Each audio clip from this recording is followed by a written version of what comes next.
Hello all friends, how are you? Welcome my channel video blog lover. আবার আপনাদের video blog লাভারের একটি নতুন এপিসোডে নতুন ভিডিওতে সবাইকে স্বাগত। আগের ভিডিওতে দেখেছিলাম এই পাহাড়গুলো মধ্যে আমি আপনাদের এখন আমি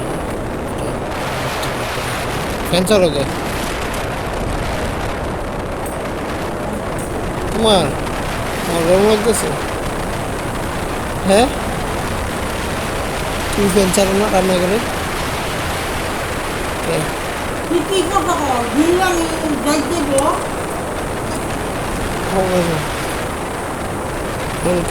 কিচ্ছুই নাই রে, এমনি একটা কথা কইতে হবে, ফর্মালিটি ফিল আপ করি। সমস্যা তোমার ফর্মালিটি বুঝো?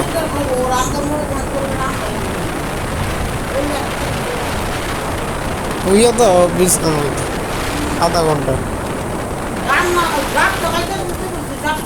যাবো। আমার কাটতে ভালো মতো পারি না কাটতে। আচ্ছা ঠিক আছে।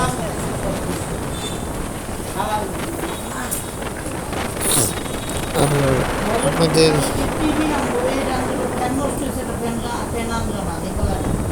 আপনাদের যদি কোনো কিছু বলার থাকে অবশ্যই আপনারা আমার কমেন্ট বক্সে বলবেন। আমি আপনাদের এই ভিডিওটার পরে আরেকটা সুন্দর একটা পরিবেশের দেখাবো, সুন্দর একটা রাস্তা দেখাবো। সেই রাস্তাটা আন্দোলন হয়ে যাচ্ছে। সো এই ভিডিওটা দেখতে হলে অবশ্যই আপনারা আমার চ্যানেলটাকে সাবস্ক্রাইব করে বেল আইকন বাজিয়ে রাখবেন। দেখা হবে আপনাদের সাথে ভিডিওতে। ওই বান্দরবনের এরিয়াটা নিয়ে আর এই ভিডিওটাতে আমরা যেখানে যাচ্ছি এটা চট্টগ্রাম পার হয়ে চট্টগ্রামের ভিতর দিকে আসলাম। আর আমরা যখন রাইডটা শুরু করেছিলাম তখন হয়তো রাত ছিল। সো রাতের কারণে আপনাদের কিন্তু আমি অনেক ভিডিও দেখাতে পারিনি।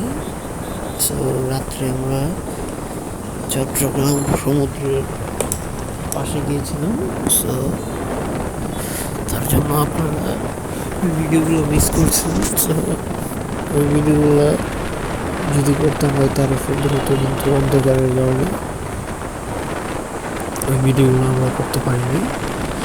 কিন্তু প্রবলেম নাই, এখন যে ভিডিওটা হচ্ছে আর বাকি ভিডিওটা আমি আপনাদের পরের ভিডিওতে দেখাবো।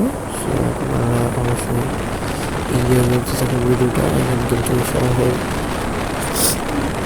শহরের ভিতরে বাইকটা যাওয়ার কারণে শহরের ভিতরে বাইকটা যাওয়ার কারণে এখন আমরা পুরোপুরি স্পিডে বা সুন্দর নিজেদের আয়ত্তে গাড়িটা চালাতে পারছি না। কিন্তু যখন আমরা শহরটা ক্রস করব তখন আবার আমরা আরও সুন্দরভাবে বাইক রাইড করবো। আসলে কোন দিক দিয়ে গেলে ভালো হবে সো সেটা জানার জন্য আমরা বাইকটা থামিয়েছি এবং কোন রাস্তাটা শর্টকাট হবে ওটা ধরার চেষ্টা করতেছি। এই শর্টকাটটা ধরলে হবে কি, আমরা যদি কোনো একটা জায়গাতে পৌঁছাতে চাই তাড়াতাড়ি, সেই জায়গাতে তাড়াতাড়ি যেতে হলে আমাদের শর্টকাটটা অবলম্বন করতে হয়। শর্টকাটের মাধ্যমে কিন্তু আমরা যে কোনো জায়গাতে বাইক রাইড করে তাড়াতাড়ি যেতে পারবো। অবশ্য এটা সত্যি যে বাইক রাইডের মাধ্যমে আমরা বাস বা গাড়ি যেখানে যাই সেখান থেকে ধরেন বাইক দিয়ে যেতে খুবই সময় কম লাগে, কারণ জ্যামের মধ্যে বড় গাড়ি একবারে চালানো যায় না। কিন্তু বাইক হালকা হালকা করে হলেও চালানো যায়, কিন্তু শর্টকাট যদি থাকে তাহলে তো সেটা হলেই। এভাবেই তো জ্যামের মধ্যেও হালকা হালকা করে চালানো যায়, কিন্তু শর্টকাট থাকলে এটা আরও সুন্দর হবে বিষয়টা। সো এই জন্য আমরা শর্টকাটটা গিয়ে কনফার্ম করে নিলাম। এখন আবার যাওয়ার উদ্দেশ্যে। সো দেখা হবে নেক্সট ভিডিওতে। নেক্সট ভিডিওটা পেতে হলে অবশ্যই আমার চ্যানেলটাকে ভিডিও ব্লগ আমার চ্যানেলটাকে সাবস্ক্রাইব করে বেল আইকন বাজিয়ে দেবেন। ধন্যবাদ সবাই।